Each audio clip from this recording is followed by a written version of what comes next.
예, 하나님의 말씀은 구약 성경 사무엘상 12장 1절에서 5절까지 말씀을 보겠습니다. 사무엘상 12장 1절에서 5절.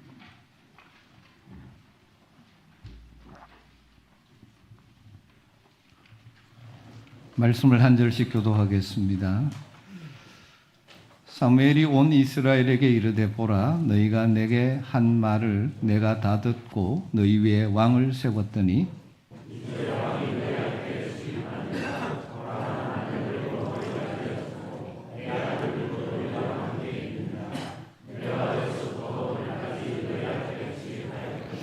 내가 여기 있나니 여호와 앞과 그의 기름 부음을 받은 자 앞에서 내게 대하여 증언하라. 내가 누구의 소를 빼앗았느냐? 누구의 나귀를 빼앗았느냐? 누구를 속였느냐?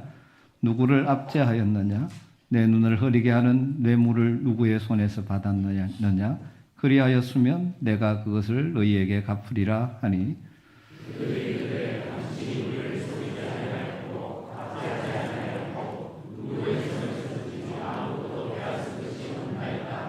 같이 읽습니다. 사무엘이 백성에게 이르되 너희가 내 손에서 아무것도 찾아낸 것이 없음을 여호와께서 너희에게 대하여 증언하시고 그의 기름 부음 받은 자도 오늘 증언하니라 하니 그들이 이르되 그가 증언하시나이다 하니라. 아멘. 일반적으로 성도들이 두 가지에 상반되는 극단적인 상황에 처할 때 자신의 참된 신앙과 인격이 드러나게 된다고들 말하죠. 한 경우는 경제적으로 어렵거나 질병이 들거나 인생의 어려운 상황에 처했을 때죠. 그때도 낙심하지 않고 하나님의 은혜를 구하며 불평하지 않고 소망 가운데 버티고 견디는 그 인격은 참으로 신앙 인격은 성숙한 것이죠. 또 다른 경우는 반대의 경우죠. 모든 것을 다 가진 것 같다고 생각되는 경우, 물질의 부족함도 없고 건강의 어려움도 없고 하는 모든 일들이 잘 풀려 나갈 때 자신이 가진 것이나 자신이 이룬 것 때문에 하나님 앞과 사람 앞에서 교만하지 아니하고 다른 사람을 무시하지 않고 겸손하게 지속적으로 살아가는 사람은 성숙한 인격의 사람 이로 드러나는 것이죠. 오늘 우리는 그런 지도자 한 사람을 만나게 됩니다. 바로 사무엘입니다. 우리는 지금 계속해서 구약의 하나님의 역사에 쓰임받았던 인물들을 살피면서 이 시대 하나님의 백성으로 하나님의 손에 쓰임받는 복 있는 인생을 살기를 원하면서 말씀을 나누고 있습니다. 사무엘은 오랫동안 아이를 낳지 못했던 어머니 한나의 기도로 태어났죠. 어머니의 소원을 따라 어릴 때부터 하나님께 바쳐진 사람으로 엘리 제사장 밑에서 섬김을 다했고 자연스럽게 제사장, 선지자, 사사 역할로 백성을 섬기게 되었습니다. 사무엘은 참으로 어두운 시대에 그에게 주어진 사명을 감당했던 하나님의 사람이죠. 하나님의 말씀이 희귀해서 말씀을 듣지 못하니까 백성들이 삶의 방향을 잃고 방황하는 그 시대. 그래서 대부분의 사람들이 하나님의 말씀이 없으니 자기의 생각, 소견에 옳은 대로 행하니 서로 갈등하고 삶의 방향이 없이 영적으로나 도덕적으로 혼란한 그 시대, 그 모든 것들을 회복하는 일에 부름받은 하나님의 사람이었죠. 하나님을 외형적으로는 섬긴다 하지만 실제로는 하나님을 떠나 우상을 섬기던 백성들을 미스바에 불러 모으고 그들을 다시 영적으로 각성시켜서 하나님의 나라 이스라엘의 부흥의 초석을 놓았던 하나님의 사람이죠.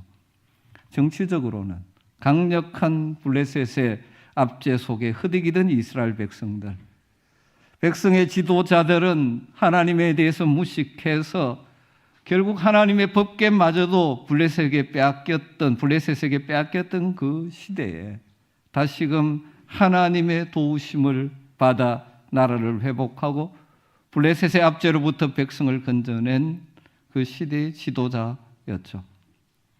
하나님을 잊어버리고 그래서 하나님을 떠남으로 실패와 패배만을 당하며 살았던 백성들에게 하나님께 돌아옴으로 에벤에셀의 하나님, 도우시는 하나님의 일하심을 보여주는 하나님의 도구가 되었던 인물이죠.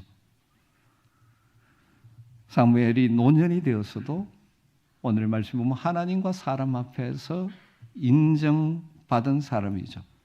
한평생 하나님의 사람으로 살았고 쓰임받았던 사무엘. 그 사무엘의 생애를 잠시 묵상하면서 하나님께 쓰임받는 인생이 되려고 할 때 우리에게 필요한 삶의 자세는 무엇일지 나누어 보려고 합니다. 사무엘을 생각하면 가장 먼저 생각할 수밖에 없는 것은 말씀이 희귀한 그 시대에 다시 하나님의 말씀을 보고 듣고 보고 들려주고 순종하는 삶을 살아감으로 백성들로 하여금 하나님의 말씀 앞에서 새로운 삶의 방향들을 찾게 만든 지도자죠. 다르게 말하면 말씀 안에서 참된 비전, 삶의 목표 방향을 보는 사람. 사무엘서 3장에 보면 사무엘이 하나님의 부르심을 받는 장면이 나옵니다. 사무엘이 하나님의 부르심을 받는 그 시대 상황을 사무엘서 기자는 한 문장으로 이렇게 표현하고 있죠. 아이 사무엘이 엘리 앞에서 여호와를 섬길 때에는 여호와의 말씀이 희귀하여 이상이 흔히 보이지 않더라. 하나님의 말씀이 희귀한 시대, 하나님의 말씀이 없다 보니까 바른 삶의 비전이 없는 거죠. 방향, 정체성, 목표 이것이 없습니다. 그래서 그 어두운 시대, 소망이 없는 시대, 하나님은 사무엘이라는 인물을 부르심으로 회복의 역사를 시작하시죠. 성경의 역사나 기독교 역사를 보면 하나님은 늘 어려운 시대마다 하나님의 사람들을 부르시고 그에게 말씀을 주시고 말씀 안에서 새로운 비전, 방향을 보게 하시면서 회복의 역사를 시작했죠. 하나님의 부르심 앞에 사무엘이 어떻게 반응했습니까? 간단하게 말씀하면 그거죠. 여호와여 말씀하옵소서 종이 듣겠나이다. 하나님 앞에서 겸손한 자세로 말씀하시면 듣겠습니다. 여기에서 사무엘의 삶이 또 사역이 시작되는 것이죠. 하나님의 말씀에 대해 그 내용을 보고 따져보고 순종하겠다, 순종하지 않겠다 결정하는 것이 아니죠. 하나님의 말씀이라면 순종하겠다는 자세를 가질 때 우리 속에 회복의 역사가 시작되는 것입니다. 종교가 세상의 권력과 결탁해서 타락하고 어두워진 그 중세 시대, 교회를 새롭게 하는 운동이 소위 종교개혁이었지 않습니까? 종교개혁의 핵심이 무엇입니까? 여러 가지 있지만 대표적인 것이 솔라 스크립투라, 오직 성경으로. 그럼 그 당시 중세 교회가 외형적으로 성당들을 엄청나게 화려하게 짓고 종교 의식들은 있었지만 정작 중요한 하나님의 말씀은 사라져버렸죠. 성경은 사제들만 볼 수 있었습니다. 평신도들은 성경을 볼 수도 없었죠.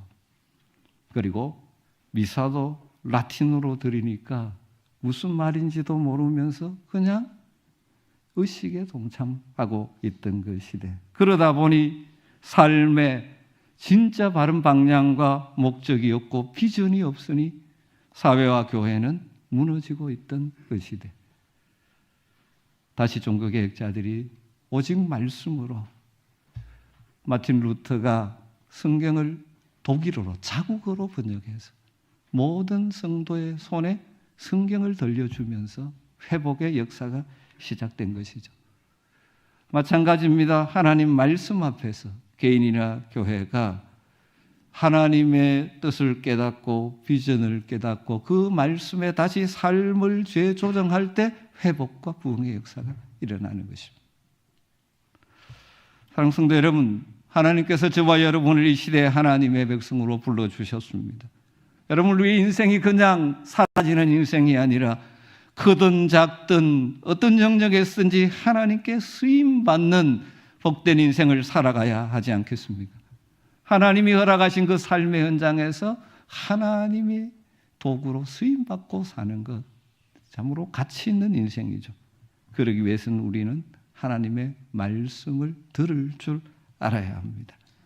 하나님의 말씀에 대한 열린 귀가 있어야 하고 깨닫는 마음이 있어야 하고 순종하는 발이 있어야 하는 것입니다. 하나님의 말씀에 대해서 내 머리로 따져보고 계산하고 그래서 순종하고 순종하지 않고를 결정하는 것이 아니라 내 짧은 머리와 이해력으로 따지고 분석하는 것이 아니라 하나님의 말씀이라면 듣겠나이다 하는 자세가 필요하죠. 오늘날 인생들이 조금 안다고 해서 교만해서 자기의 그 작은 지식으로 하나님의 말씀을 재단하고 판단하고 그래서 어떤 부분은 잘라내고 아니 진짜 부흥이 회복이 없는 것입니다. 믿음의 조상 아브라함이 하나님의 부르심을 받고 갈대아 우르를 떠날 때 성경은 갈 바를 알지 못하고 갔다고 말합니다. 그리고 그것을 믿음이라고 말씀합니다. 아브라함이 부르심의 내용을 검토하고 분석하고 간 것 아닙니다. 아마 그랬다면 가지 못했을 것입니다. 그 당시에 문화의 풍요를 누리던 갈대아 우르에서 가나안 땅을 향하여 간다는 것은 아마 분석하고 따졌다면 간 수 없을 것입니다. 그러나 그 말씀하시는 하나님, 영광의 하나님을 알기에 그분을 바라보고 간 것이죠. 주여 내가 듣겠나이다. 이렇게 반응하는 자들이 하나님의 손에 붙들려 쓰임받는 것입니다.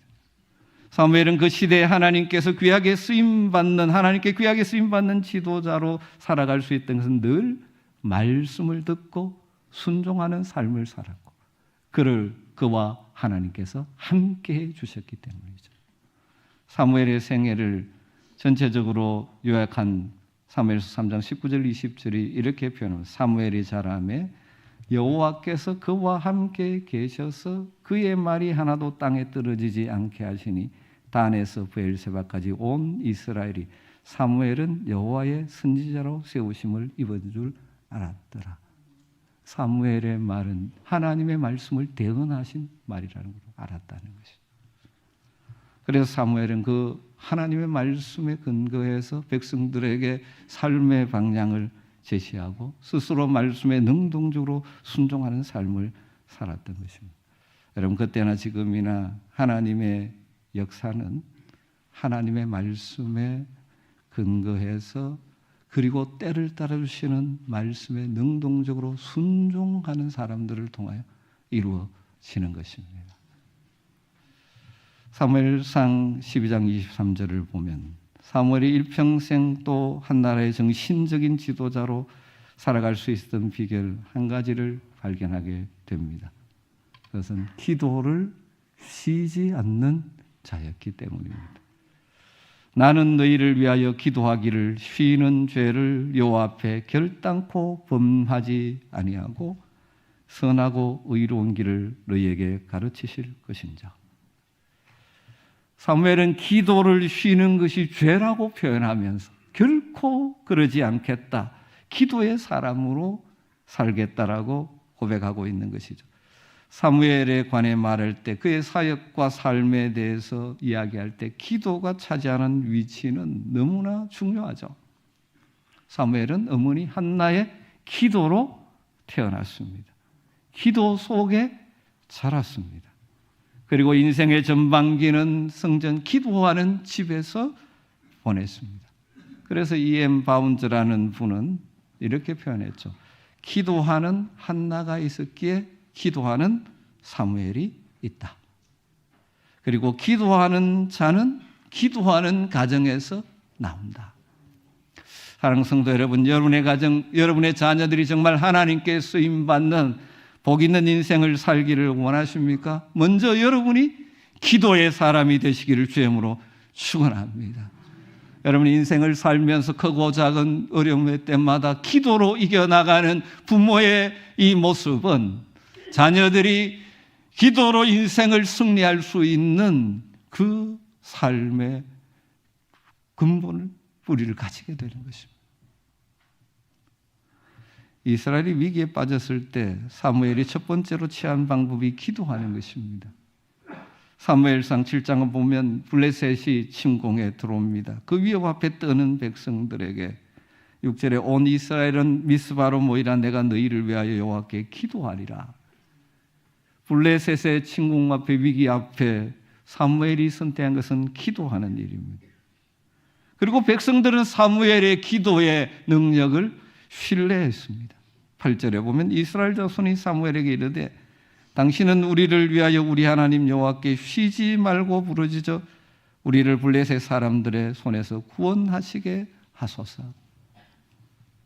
하나님의 기적적인 개입으로 승리를 맛보며 하나님 여기까지 우리를 도우셨다라고 돌을 세우며 에베네셀 하나님을 찬송하게 되는 일이 일어나고 있죠.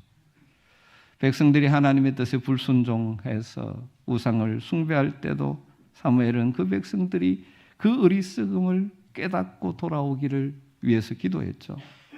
백성들이 하나님의 왕 되심을 무시하고 이방처럼 사람 왕을 세워달라고 요구했을 때도 그들을 꾸짖으면서도 하나님 앞에 하나님께서 이 백성을 버리지 말라고 끊임없이 기도하는 사람이었죠. 백성들이 자신을 통한 하나님의 말씀의 가르침을 무시하고 하나님의 뜻에 벗어나 무질서하게 살아갈 때도 그들이 돌아오도록 기다리며 기도하고 그들의 평안을 위해서 기도했던 사람이었죠.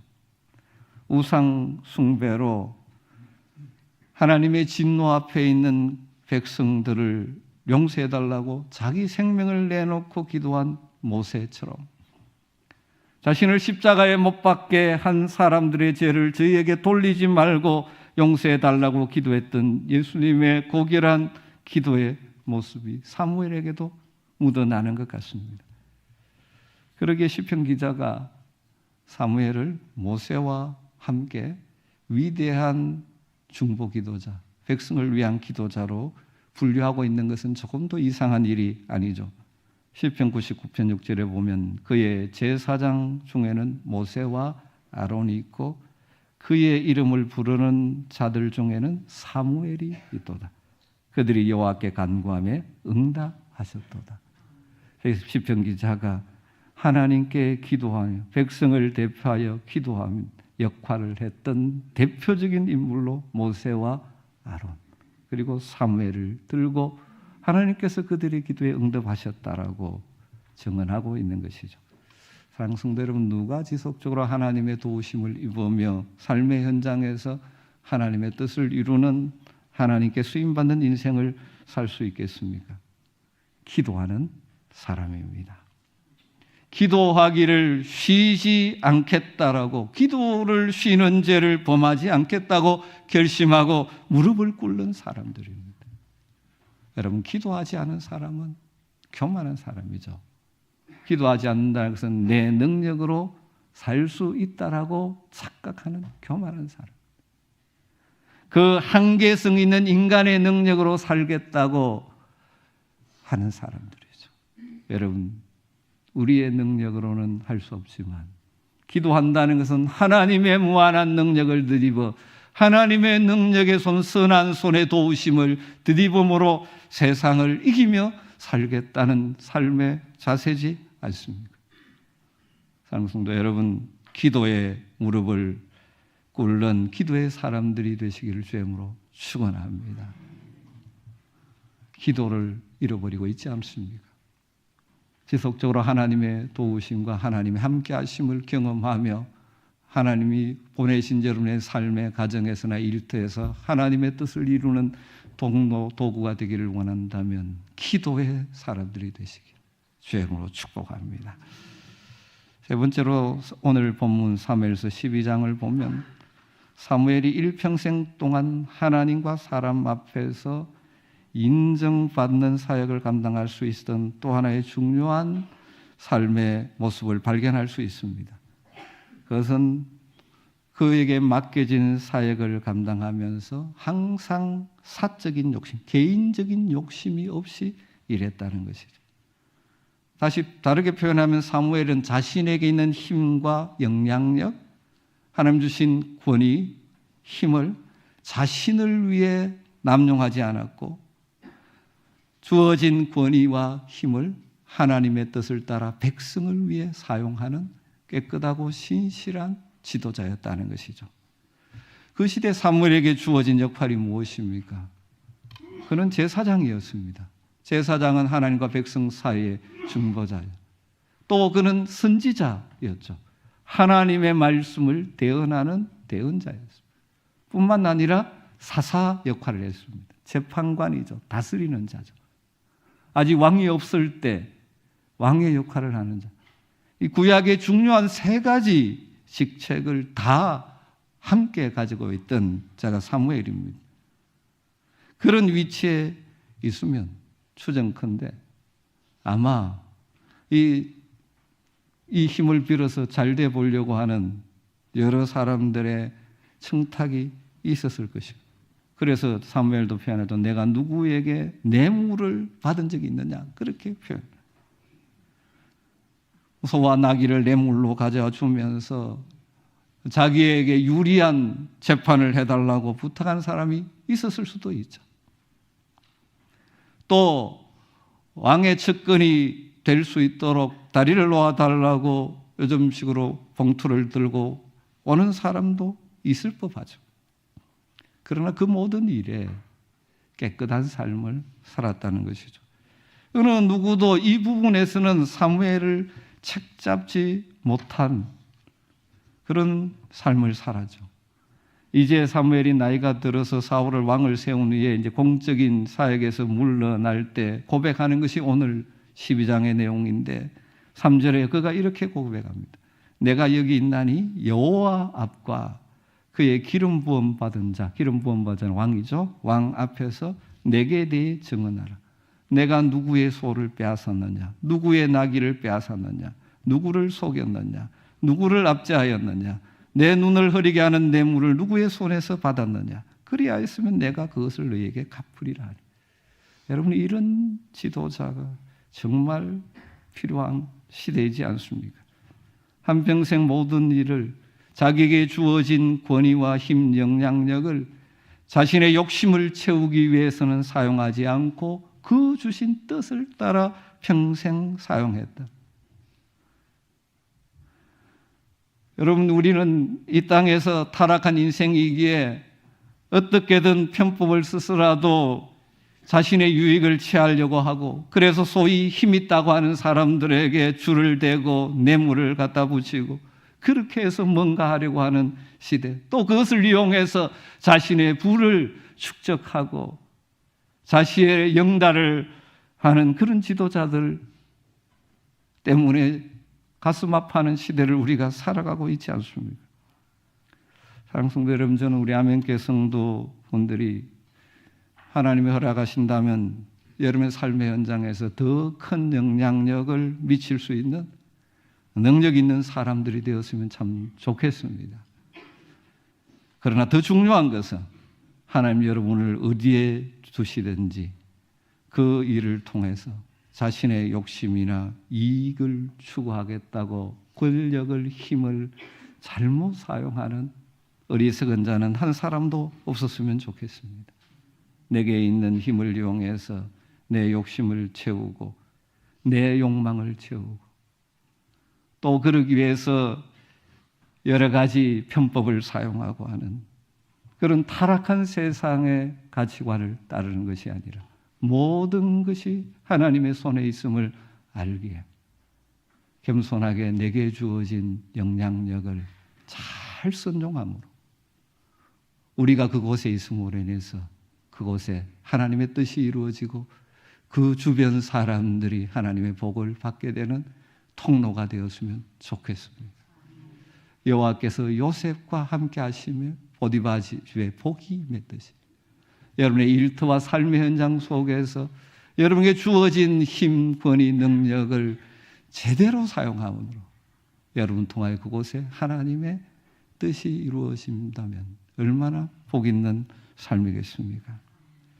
여러분에게 어떤 위치를 주셨다는 것은 하나님 그것을 사용해서 하나님의 영광을 위해 쓰라고 주신 것입니다. 여러분, 우리에게 그 기회가 주어진 것은 하나님의 은혜인 줄 알고 그 자리에서 하나님의 뜻을 따른 섬김의 역할을 해야 할 것입니다. 여러분, 이 시대 지도자들을 놓고 기도할 때 이런 지도자들이 좀 일어나게 해달라고 우리가 간절히 기도해야 되지 않겠습니까? 어쩌면 이 땅이 이렇게 혼란스러운 것은 사무엘과 같은 이런 마음이 없이 자기에게 주어진 힘을 자기의 유익을 위해서, 자기의 정파의 유익을 위해서 사용하려는 사람들 때문이지 않습니까? 말씀을 정리하십시다. 오늘 사무엘을 보면서 저와 여러분 어디에 있든지 간에 사람들 볼 때 큰일이냐 작은 일이냐가 중요한 것이 아니고 어느 곳에서든지 그곳에서 하나님께 지속적으로 쓰임받는 하나님의 사람들이 되기를 주님으로 축복합니다. 그러기 위해서 이 말씀 앞에 우리 자신들을 돌아봐야 되죠. 늘 하나님 말씀 앞에 있는가? 말씀을 통해 삶의 방향과 목표를 세우고 살아가느냐? 내 욕심에 끌려 사느냐? 하나님의 말씀 뜻을 따라 살아가고 있는가? 하나님 말씀하시면 종이 듣겠나이다라는 자세로 겸손하게 하나님 말씀 앞에서 살아가는 저와 여러분 되기를 주님으로 축원합니다. 기도하기를 쉬지 않는 하나님의 사람들이 되시기를 간절히 부탁합니다. 우리의 삶의 현장에 어떤 일이 있더라도 기도하기를 쉬지 않는 사람들은 넉넉히 이기며 살아갈 수 있을 것입니다. 더욱 기도의 무릎을 강하게 함으로 2026년 여러분의 가정과 삶의 현장에 하나님의 선한 손이 도우시는 에벤에셀의 역사를 더 풍성히 경험하게 되는 복이 있기를 주님으로 축원합니다.